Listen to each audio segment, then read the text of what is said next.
Yeah, yeah, yeah. I was sleeping, had to wake up. Why? Every reason I can think of. God, till the day I keep the ink up. What's up, YouTube? Today, we'll be watching disturbing TikToks that'll make you question reality. So without further ado, welcome to Adam Strain Reacts. Let's get her done. They've been keeping this from you. This is the underground city that was found beneath Los Angeles by a man named Warren Shufelt. It was discovered using a device he invented to detect underground tunnels and caverns. Shufelt mapped out a network of passageways stretching for miles beneath the city. And here is where it gets crazy. His maps indicated a central chamber filled with gold and advanced artifacts. Shufelt said that upon analysis of the artifacts and the scriptures found within the passageways, they all pointed to a lost continent named Lemuria. Despite his groundbreaking findings, city officials abruptly shut down his excavation. They officially claimed that the tunnels were old subway lines. But this is where they messed up. The Los Angeles subway system didn't begin operation until 1990, over 70 years after Schufelt's discovery. So what subway lines were they referring to? Some speculate that they were referring to an ancient civilization that had access to a subway-like system. Some have even gone further to say that the city officials had knowledge from the future. They knew that Los Angeles would eventually have a running subway system in the years to come, therefore it would be the perfect cover-up, perfectly concealing its true origins. Yesterday we witnessed... I find it very interesting when we find underground either tunnels or city streets and stuff like that. When we find them in Europe, people have a tendency to say, but Europe is really old, so they just built on top, it's normal. That's why I love to find these type of things in the United States, because the history of the United States is so young that it's kind of hard to explain away like a whole tunnel system under a street. You know, if you compare that to Paris, like the catacombs, you could say, it was in the 1600s, so they had a lot of time, this and that. But when it comes to the United States, like you see, the timelines are a bit off, and it's kind of hard to explain away. So what do you guys think about that railroad? Do you guys think that there was something below Los Angeles before the metro stations? Or do you think that maybe they got their wires crossed and they just made a mistake? Because I do know that New York has level upon level upon level upon level, probably 6, 7 levels deep, one for gas, one for water. I think I've already mentioned this, but what do you guys think about this? Do you guys think that there's a system and that there was something there before? Or do you guys think that maybe we just made a mistake? Let me know down below. Let's keep on rocking. The heist of the century, where a group of thieves disguised as construction workers using this hoist ladder broke into the Louvre Museum in Paris and got away with hundreds of millions of dollars worth of items. Yeah, this is the same museum that the Mona Lisa is also kept. Now, this is being called a national disaster for all of France. Some of these items that were stolen were worn amongst kings and queens and royalty. One of these items was worn by Napoleon III's wife and contained over 2,000 diamonds. Here are some of the items that were all stolen, and authorities don't even know. They can't even put a price on some of these items because they're so old, they're so antique, they're so unique. And what we know is they got in and out within 7 minutes with chainsaws, cut the windows, got in, cut all the, display boxes, and got out within 7 minutes and left on mopeds, because in France, the traffic is crazy. So they were just able to, maneuver their way out easily. The authorities are saying if they're not caught within a week, all of these items are going to be gone. Now, I find it very interesting that the governments have been screwing the people for so long. And what I'm seeing right here is the people start to fight back. This was professionally done, guys. In and out in 7 minutes. That is crazy. Where's all the security and everything? It was done Sunday morning at 9:30 a.m. in broad daylight. Let me know what you guys think about this in the comments down below. Don't forget to like, share, and follow for more hidden truth. Peace and love. Everybody is complaining about exploding watermelons. Here is the video. Walmart watermelons exploding everywhere.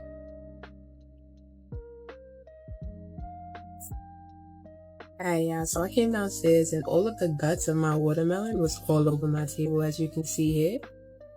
Here it is again. The inside looks crazy. It really looks like it is a man-made watermelon. It doesn't look like...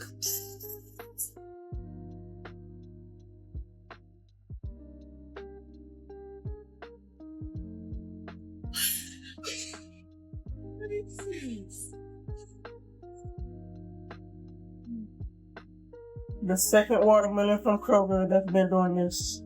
I got to a pot. Never did. Never did. No, I haven't did.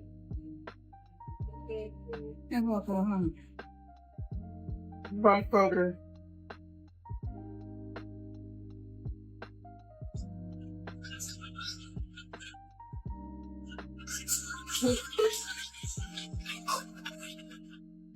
I cannot make this up.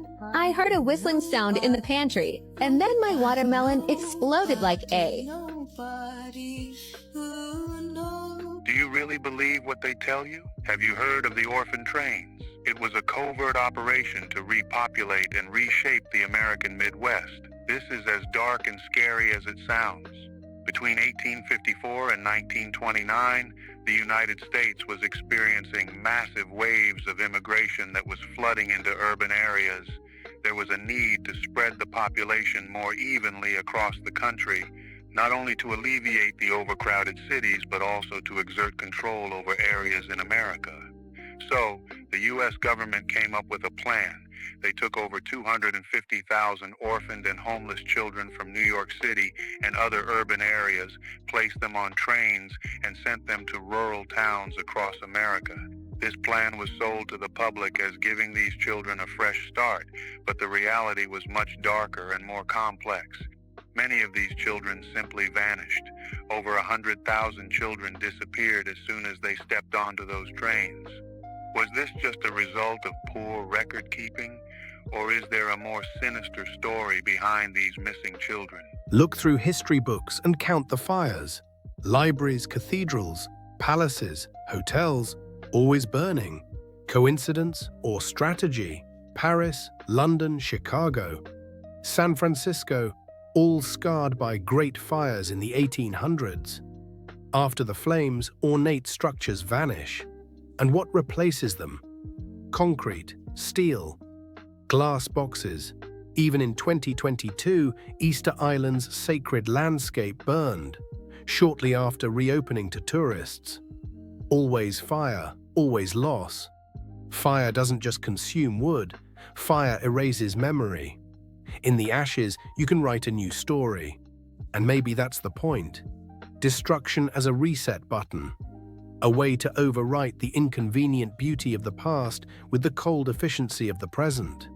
The Grand Canyon is not just an American sightseeing location. There are strange and dark secrets that lie within. Some have even encountered a gateway to a hidden world. In 1909, the Arizona Gazette published an article about an expedition funded by the Smithsonian. This expedition was led by a man named G.E. Kincaid, and he discovered an ancient underground city within the Grand Canyon. But here is where it gets interesting.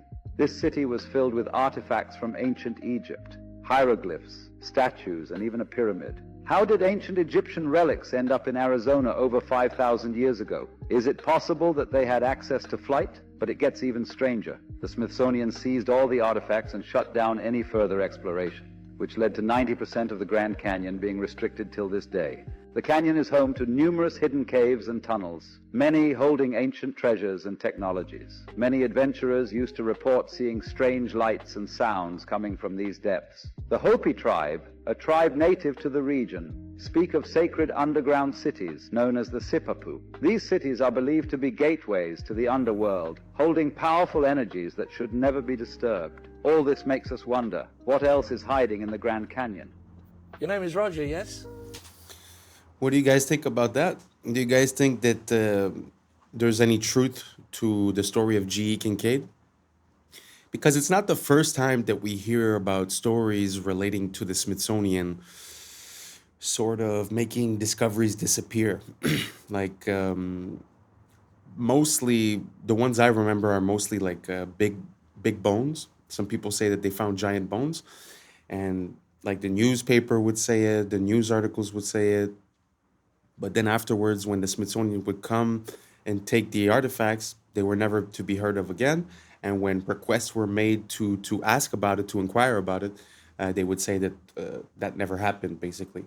Do you guys think the Smithsonian might be a bit less than honest, less than useful for, knowing what happened in our recent past? Do you think that they might be hiding some stuff, or do you think that maybe it was false articles, false stories, people trying to be famous for some reason or another?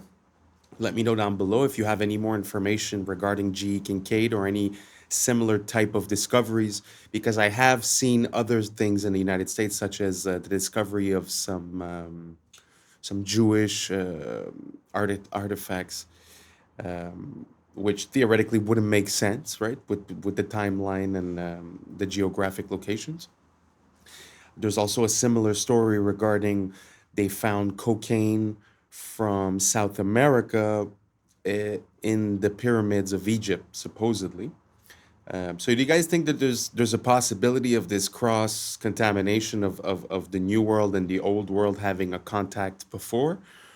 Or do you guys think that there's something else to this? Let me know down below, and let's keep on rocking. Roger. Ah, that's your name. Roger. Good. And what do you do, Roger? I'm a financial consultant. Ah, financial consultant, eh? Roger, Yeah, yes. terrific. And Roger, how's business at the moment? Not bad, thank you. Been a bit quiet lately. How do you mean lately? Since the war, been a bit quiet. Fair enough. Okay, Roger, your special subject tonight is the economies of the European community. Your time starts now. Best of luck. Thank you. How much does Greece owe, Roger? $367 billion. Correct. And who do they owe it to? Mostly to the other European economies. Correct. How much does Ireland owe? $865 billion. Correct. And who do they owe it to? Other European economies, mostly. Correct. How much do Spain and Italy owe? $1 trillion each. Correct. Who to? Mainly France, Britain and Germany. Correct. And how are Germany, France and Britain going, Roger? Well, they're struggling a bit, aren't they? Correct. Why? Because they've lent all these vast amounts of money to other European economies that can't possibly pay them back. Correct. So what are they going to do? They're going to have to bail them out. Correct. Where are they getting the money to do that, Roger? That's a good question. I don't know the answer to that one. How much does Portugal owe? Hang on a minute. What was the answer to that earlier question? Just keep answering the questions, Roger. Where is Portugal going to get the money it owes to Germany if Germany can't get back the money that it lent to Italy? Just a minute. What was the answer to the previous question? The question was, how can broke economies lend money to other broke economies who haven't got any money because they can't pay back the money the broke economy lent to the other broke economy and shouldn't have lent it to them in the first place because the broke economy can't pay it back? You're wasting very valuable time, Roger. How much money does Spain owe to Italy? $41 billion, but where are they going to get it? Correct. What does Italy owe to Spain? $27 billion, but they haven't got it. They're broke. Correct. How can they pay each other if neither of them has any money? They're going to get a bailout, aren't they? Correct. And where's the money coming from for the bailout? That's what I'm asking you. Correct. Why are people selling the European currency and buying the US dollar? Because the US economy is so much stronger than the European economy. Correct. Why is that, Roger? Because it's owned by China. Correct. And very well done. And after that round, you've lost $1 million. I've lost $1 million. I thought you said well done. Yes, well done. You've only lost $1 million. That's an extraordinary performance, Roger. I've only lost $1 million. Very well done. And that's quite good, is it? Oh, it's excellent. Sell everything immediately. Quickly. Jeez. Wow. Like, money rules our life, but when you really break it down, it's kind of funny. Like, it doesn't really make sense. Like he was saying, like, all the countries owe money to themselves, but they can't pay it back. It's kind of ridiculous. At the end of the day, no one's going to get paid, and no one's the wiser, right? So it just feels like some of these big companies that have shell companies, and the only goal is to, like, keep the money moving, right? And as the money keeps moving, everything's fine at the end of the day. Feels like that's what we're seeing, but on a massive scale, as if they're fudging the numbers, hoping that no one realizes. But I mean, at one point, this bubble will have to pop, no? Or we're just going to artificially inflate it forever? I don't know. You guys let me know. It's not like this is financial advice or I'm an advisor or nothing. This is just pure common sense. How do you pay back something you don't have? How do you lend something you don't have? Who do you sell it to? Who do you give it back to? It really doesn't make sense. So if you could shed some light on this to me, go for it. And let's keep on rocking. speaks the real truth about men. You don't want to miss it. Realizing, I think the real thing that they find attractive in women is a woman who is incredibly nurturing. I think no matter how self-sufficient and how masculine a man is, but when a woman takes care or predicts his needs before he says it, he can't help but melt. So if she knows he might be hungry and there's something ready, if she knows that he might be tired, there's a coffee ready, if she knows that he's got work in the morning, he's going to be in a rush, there's a shirt ironed, these kind of nurturing acts makes a man feel loved. And I don't think they realize it because they're so conditioned to not expect that from women anymore and see that as oppressive and see that as toxic. They're just like, oh no, I don't even expect that. But when they receive it, they act like babies, like just received an opened present. They're like, oh, coffee for me? Like, you know, like you did that for me? And it's like, oh yeah. And I think they don't realize that that is actually their universal love Men language. are very simple. We're not complicated. We're just looking for a good, godly woman that wants to be with us and take care of us and be for us. And if you agree, type amen. It was a prank. They got a doctor to wake him up and tell him, you're waking up from a 12-year coma. You've been in a coma for the past 10 years. Well, all right. One of their friends got arrested because they were driving drunk and they were passed out. Okay. Because they got into like an accident, hit like a sign But they were or whatever. actually drunk. Yeah, they were drunk driving. So what they did, since he was so knocked out, they put him in a hospital, like simulated hospital room. Okay. They got a doctor to wake him up and tell him, you're waking up from a 12-year coma. Can you hear me? You're in the hospital. You're going to be fine. You're going to be just fine. Wow. Look at you. You just woke up. And he's like, what? What happened? Some time ago, you decided you was drinking. You was out drinking and you decided to drive and there was an accident. This accident took place back in 2013. Mr. McKinney, this is 2023. You've been in a coma for the past 10 years. Well, all right. They've been contacted. They're on their way, but you're going to be taken care of. You're going to be all right. Make sure, let me check on my colleague, make sure he's in here. He's going to help you better make a transition from where you've been to where you need to be. It's all right. Just try to relax. And then another doctor came in and started slapping him. That's why you don't drink and drive. That's why you don't drink and drive. Close your eyes. You feel this? You feel that? A little bit. Feel that? Feel that? Feel that? All right. You feel that? Yeah. See, yeah. Feel that? You feel that? Yeah. Dude, look. You're 5 you are. 5 you are. Wait, did y'all forget about that South? I don't know who they got the right to do that from, because theoretically that guy should be going to jail, right? But man, people do need consequences to their actions. Like, this is a weird situation, but I'm sure he's gonna think about it twice before he drinks and drives again. Sorry, I just found that super funny. Let's keep on rocking. Antarctic magnetic anomaly. Well, listen to this, y'all. Check this out. All right, I don't really even know how to put this, but does anyone know anything about this massive energy wave that seems to be emanating from Antarctica? There's a video going around as of yesterday, October 12th, showing this powerful, huge circular pulse of energy, this wave that seems to be stemming from Antarctica, stretching like allegedly 6,000 miles north over Australia. It looks insanely powerful, and it is very odd, and I am trying to get more information. I mean, some people say it's just a glitch. Some people say it's some sort of pressure system.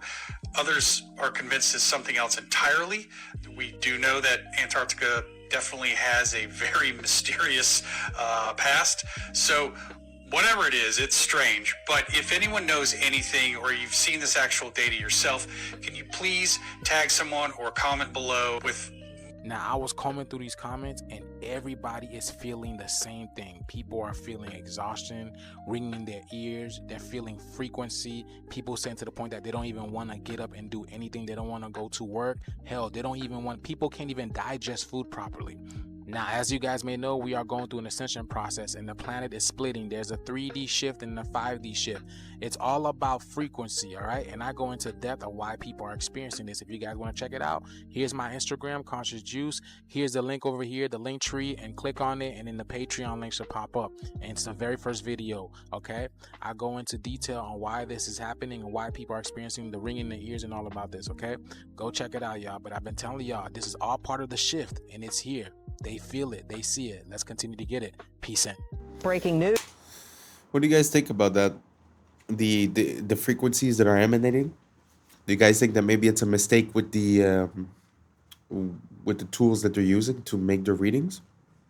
Because I've heard that also the Schumann resonance also is a bit crazy. I mean, is it the solar flares? Is it the technology that we're unveiling here on Earth, like the 5G and all this, and technologies that we don't know about that the military maybe might be using? So what do you guys think? Do you guys think that there's something wrong with the planet? Do you guys think that there's an abundance of frequencies? He said that some people are feeling it. Have you guys felt it? Did you feel ringing in your ears, problems digesting, this and that? Let me know down below, and let's keep on rocking. A man named Noah in Ghana is building an Ark of Doom. It has become a hot topic across the country after claiming that what happened during the biblical days of Noah is about to happen again. According to him, starting December 25, 2025, a heavy rain will fall continuously for 3 years, flooding the entire world. He says God revealed it to him, and he has already begun building an ark to prepare for what's coming.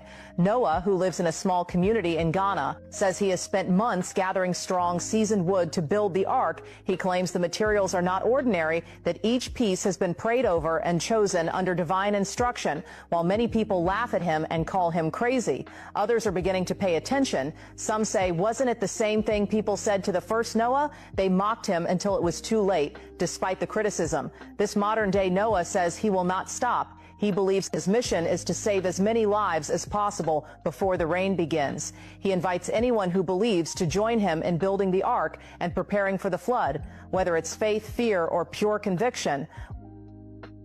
This drives me nuts. Not gonna lie. That's Angkor Wat, and that's something that we use every day. About 10 years ago, Angkor Wat was scanned with LiDAR to remove the trees and see what's underneath them. When they did that, these appeared. Let me put this into perspective. Angkor Wat is the biggest temple on Earth. 7 Angkor Wats could fit comfortably in whatever that is. That squiggly geometry is used by your credit card and your festival wristband, and Walmart when it tries to stop you from stealing stuff. These are RFID chips. They don't need power, but they couple with an antenna sending a signal, which is crazy because Angkor Wat's aligned to a star. It also has the exact geometry of a camera sensor that converts light to electricity. The only difference is scale. And the temple has the geometry of a timekeeping oscillator, which is exactly what it does using the sun. The towers are shaped like the signal coming out of your phone when it connects to a tower. A cross-section of these towers is the same geometry as a corrugated horn antenna. The shape of a computer chip is functional, not aesthetic. That's because they're meant to manipulate electrical vibrations. Well, between the ionosphere and the ground is a current called the global electric circuit. This seems like too many coincidences, which is why about 80% of my research is focused on this exact topic. And on Sunday, I'm doing a live stream. Latest research, how it works, the role of sound in these things. Any purchase of the birthday bundle or the mastery suite will get you a free pass into the inner grid where I will be hosting that talk. You want to go? You should go. Don't make it weird. It's not clingy if we both want it. Now let's get into... That's very interesting. What do you guys think about the correlation between ancient sites and modern electronics? Do you think one is inspired by the other, or the other is inspired by the one? Meaning that did we recognize these patterns and then incorporate them in our technology, or did we just create the technology and then, hey, look, this looks like that? I don't know. If anyone knows, let me know down below. But what could it mean if the way that things are structured and the way that they're presented and their alignment is the exact same as our computers? What would that imply? That this world is a grid, that this world is a computer, that this world is, I don't know, a game? I don't know. What would it mean to you if we were able to prove that? Let me know down below. And I'm very curious to see what you got to say. And let's keep on rocking. Something even stranger, Meltology. Not in your history books, but it's there if you look. Old walls, ruins, what they tell us are natural mountains. Glance quickly, you'd believe it. But up close, you see melt marks. You see drips, flows, stone that looks like it was once liquid. Outside, scarred, jagged like lava. Inside, preserved, sharp, arches still intact, columns still standing. So what is it? A natural mountain? Or a giant building burned so hot it fused into rock? Nature doesn't carve perfect arches. Nature doesn't make flat walls cut like a blade. Those things are not natural. They were architecture. And now we call them mountains. So the real question is, who built them? When? And why were they all burned, melted, buried? 1923, these local authorities that were sided with the USSR, they come into this Ukrainian village and they tried to get the people in this village to sign a petition to basically get rid of their church. What it was met with was everyone protested it. And they're like, get out of here. We're never signing that. We're never shutting down our church. And so the authorities left, but they left and they were really mad. And right outside the village, there was this giant wooden cross, the metal figure of Jesus on it. One of these police officers, they struck the side of Jesus on the cross, instantly started pouring out blood. What? Freaked them out. They ran away from it. Word spread real quick. And by that evening, over 30,000 Christians in Ukraine gathered around this cross and were praying. For weeks, these soldiers, they kept on trying to remove the cross. And they said that they were not able to because they felt an invisible force pushing them away. Wow. And this Jewish doctor, he's like, I just want to see this. And so he goes and collects a sample, tests it, and he's like, it's blood. Oh my gosh. There's blood pouring out from the side of Christ. The USSR, they're heavily persecuting the Christians, so like a lot of people were like turning away from the church. Yeah. But it basically rallied them back up, at least for a short time. And then the USSR came in, they were finally able to tear down the cross, and then they outlawed and destroyed all crosses within Soviet Russia. Good Lord. You fully believe that story happened? I do, yeah. Y'all, that shift is a lot closer than you think. What you're witnessing right now is not just a light in the sky. This is the cosmic breath of the black sun, the hidden heart of creation, pulsating beneath the crust of the earth. These auroras, they are not decoration, they are communication. The heartbeat of Gaia that is sinking, the pulse of the cosmos, the solar radiation, the cosmic radiation, the green ray, the emerald fire. This is the vibration of love and healing itself. It's the heart chakra of the planet that's activating, reminding you that the heart and earth are reflections of one another. So if you're feeling unfamiliar in your body, if your emotions been rising and your sleep patterns been strange, understand that your DNA is tuning into the new frequency of the sun that's behind the sun. The kundalini of the planet is awakening. As she rises through her poles, she's igniting the serpent of light within you, the ancient fire that's sleeping at the base of your spine. These colors are not random. These are cosmic codes. Every shimmer of violet, gold, jade, that is intelligence, a sacred language of plasma that we have forgotten, and it is rewriting the magnetic song of humanity. The black sun is in darkness. It's the unseen light, the womb of all stars, the mother of this current existence. So breathe that deep prana, feel that energy run through your veins like liquid aurora, because this is the sky awakening. It's the heavens that's awakening within you. Get ready, y'all. This video, I really don't know about anything that he just said, to be honest. It sounds like a lot of hoopla, but that is so beautiful though. And I will put in the next video a bit of an explanation about what he was referring to with the black sun. It's like a whole mythology based upon that whole idea. I'm gonna enter it. But has anyone ever seen the Northern Lights or that type of thing themselves? And if so, let me know how it made you feel. I'm very curious. He was talking a lot about heart, emotion, chakra, and all that stuff.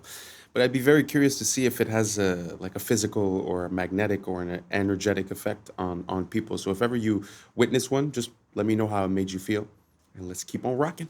confirms more than you may think. It's going viral on Twitter. It's water gushing out of a tree these guys have started to cut down. However, we have a lot to unpack here. I promise you, if you stick through this video, you'll be freaking shocked at the end of it. So the obvious thing is, okay, we shouldn't be cutting down this tree. Duh, how big is it? How old is it? Is it 1,000 years? Is it 500 years? It's not 6,000 years. It's not older than 6,000, rather, I should say. We should talk about the age of the earth in another video. The next thing, though, is I've seen them cut down massive oaks and other trees in North America and water gush out of the stump. And the comments was like, well, maybe there's just like a spring there, or maybe the tree like wrapped up around a water line that was like leaking and now it's gushing out. This is a lot more serious. This is so incredibly shocking. For one, I hope these guys left the tree alone, patched it up, put some clay in there. Hopefully the tree heals itself. Like, look how massive this freaking tree is. But do you remember seeing tabletop mountains in Peru, South America, all over the place, tabletop mountains that have a waterfall constantly flowing. And I'm not talking about an ice-capped mountain. Ice-capped mountains with waterfalls, we know it's snow melt. Yes. But check this out. So have a look at this. We have a tree stump, and we have perhaps an ancient gigantic tree stump as described in many different ancient texts. Notice the waterfalls pouring off of this tree stump. We're talking about a flat plateau. There's no lake up there. Is it that the roots of this tree, when it was anciently still alive and connected, I mean, the ancients believe that even rocks are alive, so that would make sense if rocks are remnants of ancient trees anyway. But I'm talking the roots of this silicon-based tree tapped into the water supply. When it got cut, this is what's said in the Bible, the angels came and cut the trees down so the Nephilim couldn't climb the trees and survive the flood because they were cannibalistic and everything. Cut the tree, and the waterfalls are still flowing out of it. We may have cracked the code. Let me know your thought. And hopefully this tree survives and they patch it up. That's what I'm talking about. I've been thinking about this for actually quite a while, because I was at the top of a mountain, I was looking at this waterfall, and I was wondering, how is it possible that the water just keeps flowing? And to be honest, the only thing I could come up with in my mind is that there's sort of like a pressure that's created to make the water go up and then it goes back down, because it's impossible that it's just rain. Because when you look at like a little river or waterfall, I mean, those are thousands of gallons per second. So, I mean, there's no way to have that amount of water constantly flowing, because if it was rain or something like that, it'd be less sometimes, more sometimes, but somehow these waterfalls are very stable. And the example that he was showing there on the mesa, obviously, how do you explain it? Because there's, like he said, there's no river on top. There's no source of water. It wasn't raining. So it's very interesting. What do you guys think about that? Do you guys think that the water somehow has a way of completing the cycle? Sort of like when you would have a pump and it pumps the water up and then the water goes back down and then you restart, sort of like how we use fountains and stuff like that. Do you guys think it works like that? Or is there another explanation that I am completely missing? So if you have an idea, just let me know down below, because it's been something that's been in my mind for a little while. So I'd be very curious if you could help me out. Thank you so much. I appreciate you being with us today. And that's a wrap for today, familia. Whether you're tuning in with the sunrise or you're posted up after midnight, I appreciate your time, your energy, your curiosity. And don't forget, this isn't about truth or fiction. This is about perspective. If this sparked a thought, a laugh, a deeper question, then we did our job. Drop your thoughts in the comments. Keep the convo alive. Like, subscribe, and don't forget to hit that bell if you're riding a wave, because we're just getting started. So until next time, stay weird, stay grounded, stay critical. I'm Adam Strain, and this has been Adam Strain Reacts. Peace. I don't know what y'all think, but now's the time for us to link up. Really think we on the brink of making a change from living this strange.